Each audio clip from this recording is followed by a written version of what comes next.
When you have 21 minutes to speak, 2 million years seems like a really long time. But evolutionarily, 2 million years is nothing. And yet in 2 million years, the human brain has nearly tripled in mass, going from the 1¼ pound brain of our ancestor here, habilis, to the almost 3-pound meatloaf that everybody here has between their ears. What is it about a big brain that nature was so eager for every one of us to have one? Well, it turns out when brains triple in size, they don't just get 3 times bigger, they gain new structures. And one of the main reasons that our brain got so big is because it got a new part called the frontal lobe, and particularly a part called the prefrontal cortex. Now, what does a prefrontal cortex do for you that should justify the entire architectural overhaul of the human skull in the blink of evolutionary time? Well, turns out the prefrontal cortex does lots of things, but one of the most important things it does is it is an experience simulator. Pilots practice in flight simulators so that they don't make real mistakes in planes. Human beings have this marvelous adaptation that they can actually have experiences in their heads before they try them out in real life. This is a trick that none of our ancestors could do, that no other animal can do quite like we can. It's a marvelous adaptation. It's up there with opposable thumbs and standing upright in language as one of the things that got our species out of the trees and into the shopping mall. Now, all of you have done this. I mean, you know, Ben & Jerry's doesn't have liver and onion ice cream, and it's not because they whipped some up, tried it, and went yuck. It's because without leaving your armchair, you can simulate that flavor and say yuck before you make it. Let's see how your experience simulators are working. Let's just run a quick diagnostic before I proceed with the rest of the talk. Here's 2 different futures that I invite you to contemplate, and you can try to simulate them and tell me which one you think you might prefer. One of them is winning the lottery. This is about $314 million, and the other is becoming paraplegic. So just give it a moment of thought. You probably don't feel like you need a moment of thought. And interestingly, there are data on these 2 groups of people, data on how happy they are. And this is exactly what you expected, isn't it? But these aren't the data. I made these up. These are the data. You failed the pop quiz and you're hardly 5 minutes into the lecture. Because the fact is that a year after losing the use of their legs and a year after winning the lotto, lottery winners and paraplegics are equally happy with their lives. Now, don't feel too bad about failing the first pop quiz because everybody fails all of the pop quizzes all of the time. The research that my laboratory has been doing, that economists and psychologists around the country have been doing, have revealed something really quite startling to us. Something we call the impact bias, which is the tendency for the simulator to work badly. For the simulator to make you believe that different outcomes are more different than in fact they really are. From field studies to laboratory studies, we see that winning or losing an election, gaining or losing a romantic partner, getting or not getting a promotion, passing or not passing a college test, on and on, have far less impact, less intensity, and much less duration than people expect them to have. Now, in fact, a recent study, this almost floors me, a recent study showing how major life traumas affect people suggests that if it happened over 3 months ago with only a few exceptions, it has no impact whatsoever on your happiness. Why? Because happiness can be synthesized. Sir Thomas Browne wrote in 1642, "I am the happiest man alive. I have that in me that can convert poverty to riches, adversity to prosperity. I am more invulnerable than Achilles. Fortune hath not one place to hit me." What kind of remarkable machinery does this guy have in his head? Well, it turns out it's precisely the same remarkable machinery that all of us have. Human beings have something that we might think of as a psychological immune system, a system of cognitive processes, largely non-conscious cognitive processes, that help them change their views of the world so that they can feel better about the worlds in which they find themselves. Like Sir Thomas, you have this machine. Unlike Sir Thomas, you seem not to know it. We synthesize happiness, but we think happiness is a thing to be found. Now, You don't need me to give you too many examples of people synthesizing happiness, I suspect, though I'm going to show you some experimental evidence. You don't have to look very far for evidence. I took a copy of the New York Times and tried to find some instances of people synthesizing happiness, and here are 3 guys synthesizing happiness. I'm so much better off physically, financially, mentally, almost every other way. I don't have 1 minute's regret. It was a glorious experience. I believe it turned out for the best. Who are these characters who are so damn happy? Well, the first one is Jim Wright. Some of you are old enough to remember. He was the chairman of the House of Representatives, and he resigned in disgrace when this young Republican named Newt Gingrich found out about a shady book deal he had done. He lost everything. The most powerful Democrat in the country, he lost everything. He lost his money, he lost his power. What does he have to say all these years later about it? I am so much better off physically, financially, mentally, and in almost every other way. What other way would there be to be better off? Vegetably, minerally, animally? He's pretty much covered in there. Maurice Bickham is somebody you've never heard of. Maurice Bickham uttered these words. Upon being released, he was 78 years old. He'd spent 37 years in Louisiana State Penitentiary for a crime he didn't commit. He was ultimately exonerated at the age of 78 through DNA evidence. And what did he have to say about his experience? I don't have 1 minute's regret. It was a glorious experience. Glorious! This guy is not saying, well, yeah, there's some nice guys, they had a gym. It's glorious, a word we usually reserve for something like a religious experience. Harriet Langerman uttered these words, and he's somebody you might have known but didn't, because in 1949 he read a little article in the paper about a hamburger stand owned by these 2 brothers named McDonald's, and he thought, that's a really neat idea. So he went to find them. They said, we'd give you a franchise on this for $3,000. Harry went back to New York, asked his brother, who was an investment banker, to loan him the $3,000, and his brother's immortal words were, you idiot, nobody eats hamburgers. He wouldn't lend him the money, and of course, 6 months later, Ray Kroc had exactly the same idea. It turns out people do eat hamburgers, and Ray Kroc, for a while, became the richest man in America.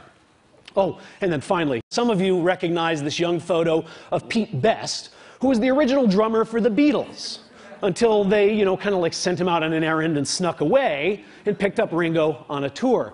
Well, in 1994, when Pete Best was interviewed, yes, he's still a drummer, yes, he's a studio musician, he had this to say, I'm happier than I would have been with the Beatles. Okay, there's something important to be learned from these people, and it is the secret of happiness. Here it is, finally, to be revealed. First, accrue wealth, power, and prestige, then lose it. Second, spend as much of your life in prison as you possibly can. Third, make somebody else really, really rich. And finally, never, ever join the Beatles. Yeah, right. Because when people synthesize happiness, as these gentlemen seem to have done, we all smile at them, but we kind of roll our eyes and say, yeah, right, you never really wanted the job. Oh, yeah, right. You really didn't have that much in common with her, and you figured that out just about the time she threw the engagement ring in your face. We smirk because we believe that synthetic happiness is not of the same quality as what we might call natural happiness. What are these terms? Natural happiness is what we get when we get what we wanted, and synthetic happiness is what we make when we don't get what we wanted. And in our society, we have a strong belief that synthetic happiness is of an inferior kind. Why do we have that belief? Well, it's very simple. What kind of economic engine would keep churning if we believed that not getting what we want could make us just as happy as getting it? With all apologies to my friend Mathieu Ricard, a shopping mall full of Zen monks is not going to be particularly profitable because they don't want stuff enough. I want to suggest to you that synthetic happiness is every bit as real and enduring as the kind of happiness you stumble upon when you get exactly what you were aiming for. Now, I'm a scientist, so I'm going to do this not with rhetoric, but by marinating you in a little bit of data. Let me first show you an experimental paradigm that is used to demonstrate the synthesis of happiness among regular old folks. And this isn't mine. There's a 50-year-old paradigm called the free choice paradigm. It's very simple. You bring in, say, 6 objects, and you ask a subject to rank them from the most to the least liked. In this case, because the experiment I'm going to tell you about uses them, these are Monet prints. So everybody can rank these Monet prints from the one they like the most to the one they like the least. Now we give you a choice. We happen to have some extra prints in the closet, and we're going to give you one as your prize to take home. We happen to have number 3 and number 4, we tell the subject. There's a bit of a difficult choice, because neither one is preferred strongly to the other, but naturally, people tend to pick number 3 because they liked it a little better than number 4. Sometime later, it could be 15 minutes, it could be 15 days, the same stimuli are put before the subject, and the subject is asked to re-rank the stimuli. Tell us how much you like them now. What happens? Watch as happiness is synthesized. This is the result that has been replicated over and over again. You're watching happiness be synthesized. Would you like to see it again? Happiness. The one I got is really better than I thought. That other one I didn't get sucks. That's the synthesis of happiness. Now, what's the right response to that? Yeah, right. Now, here's the experiment we did, and I hope this is going to convince you that yeah, right was not the right response. We did this experiment with a group of patients who had anterograde amnesia. These are hospitalized patients. Most of them have Korsakoff syndrome, polyneurotic psychosis, that they drank way too much and they can't make new memories. Okay, they remember their childhood, but if you walk in and introduce yourself and then leave the room, when you come back, they don't know who you are. We took our Monet prints to the hospital, and we asked these patients to rank them from the one they liked the most to the one they liked the least. We then gave them the choice between number 3 and number 4. Like everybody else, they said, gee, thanks, doc, that's great. I could use a new print. I'll take number 3.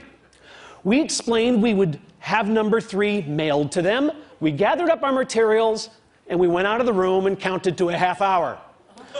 Back into the room. We say, hi, we're back. The patients, bless them, say, oh, doc, I'm sorry, I got a memory problem. That's why I'm here. If I've met you before, I don't remember. Really, Jim, you don't remember? I was just here with the Monet prints. Sorry, doc, I just don't have a clue. No problem, Jim. All I want you to do is rank these for me from the one you like the most to the one you like the least. What do? Well, let's first check and make sure they're really amnesic.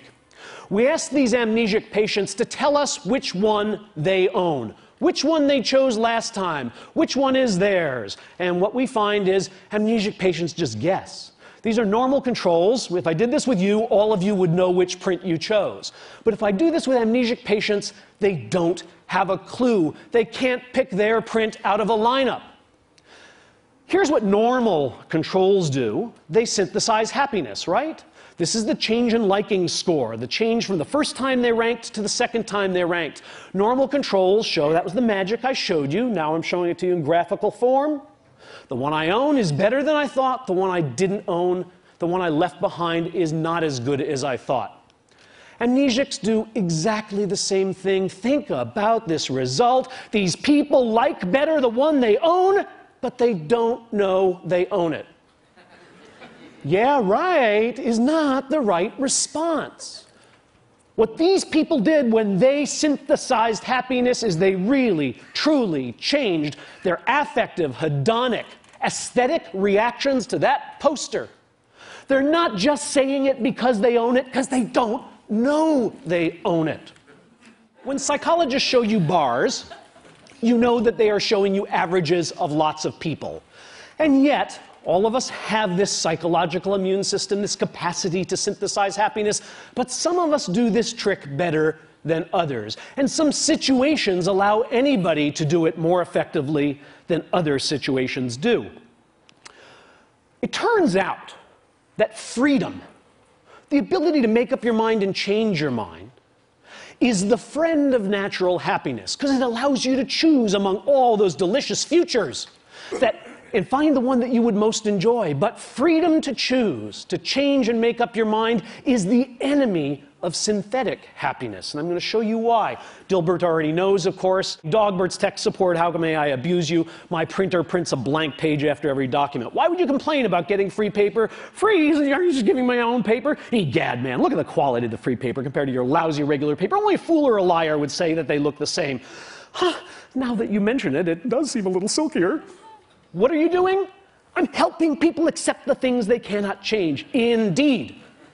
The psychological immune system works best when we are totally stuck, when we are trapped. This is the difference between dating and marriage, right? I mean, you go out on a date with a guy and he picks his nose. You don't go out on another date.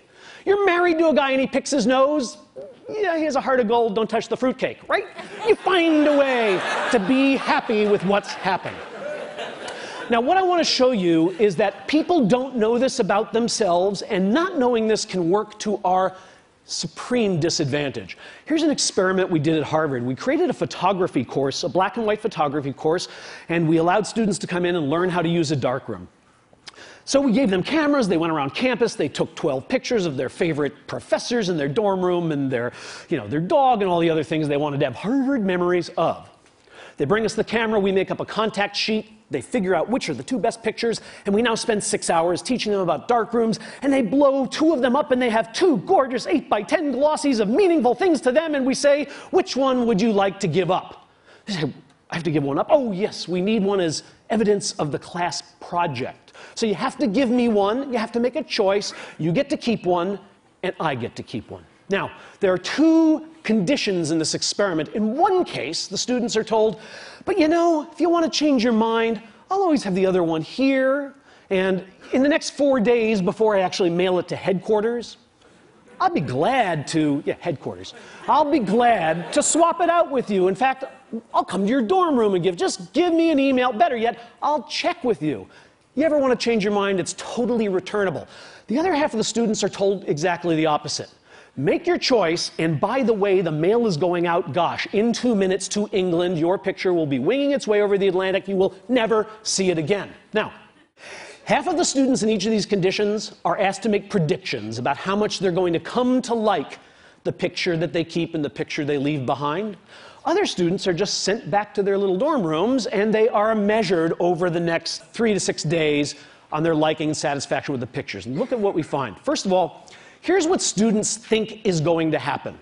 They think they're going to maybe come to like the picture they chose a little more than the one they left behind, but these are not statistically significant differences. It's a very small increase, and it doesn't much matter whether they were in the reversible or irreversible condition. Wrong-o. Bad simulators. Because here's what's really happening, both right before the swap and 5 days later. People who are stuck with that picture, who have no choice, who can never change their mind, like it a lot. And people who are deliberating, should I return it? Have I gotten the right one? Maybe this isn't the good one. Maybe I left the good one, have killed themselves. They don't like their picture, and in fact, even after the opportunity to swap has expired, they still don't like their picture. Why? Because the irreversible condition is not conducive to the synthesis of happiness. So here's the final piece of this experiment. We bring in a whole new group of naive Harvard students, and we say, you know, we're doing a photography course, and we can do it one of 2 ways. We could do it so that when you take the 2 pictures, you'd have 4 days to change your mind, or we're doing another course where you take the 2 pictures and you make up your mind right away and you can never change it. Which course would you like to be in? Duh! 66% of the students, 2/3, prefer to be in the course where they have the opportunity to change their mind. Hello? 66% of the students choose to be in the course in which they will ultimately be deeply dissatisfied with the picture. Because they do not know the conditions under which synthetic happiness grows. The bard said everything best, of course, and he's making my point here, but he's making it hyperbolically. 'Tis nothing good or bad, but thinking makes it so. It's nice poetry, but that can't exactly be right. Is there really nothing good or bad? Is it really the case that gallbladder surgery and a trip to Paris are just the same thing? Nah, that seems like a one-question IQ test. They can't be exactly the same. In more turgid prose, but closer to the truth, was the father of modern capitalism, Adam Smith, and he said this. This is worth contemplating. The great source of both the misery and disorders of human life seems to arise from overrating the difference between one permanent situation and another. Some of these situations may no doubt deserve to be preferred to others, but none of them can deserve to be pursued with that passionate ardor which drives us to violate the rules either of prudence or of justice, or to corrupt the future tranquility of our minds either by shame from the remembrance of our own folly or by remorse for the horror of our own injustice. In other words, yes, some things are better than others. We should have preferences that lead us into one future over another.